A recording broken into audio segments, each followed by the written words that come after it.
Today is the sentencing of the defendant for the purposeful and intentional murders of Davion Flanagan and Dominic Rousseau. 2 young men are dead. Their deaths were horrible, terrifying, and tragic.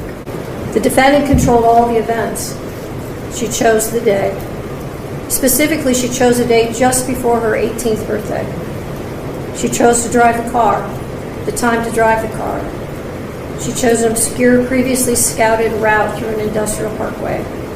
She chose the target to hit and the victims. She chose the means and the method to follow through. And she planned and purposefully executed the events of July 31st, 2022.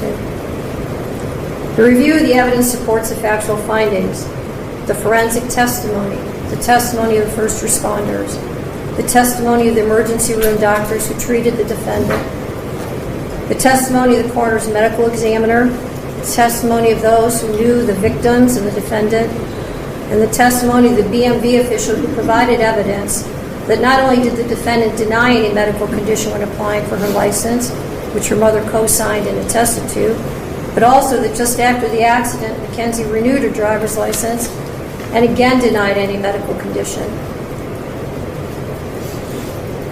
In fact, the defendant was so concerned about driving that, as the state mentioned during the investigation, she asked if they could just suspend her license for 10 years.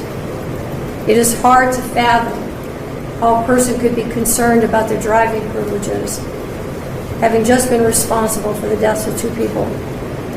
There was no medical condition that caused this as an accident. There was no mechanical failure of the car. That even if Mackenzie intended to also die in this crash, that is irrelevant. A failed suicide attempt is not a defense to murder.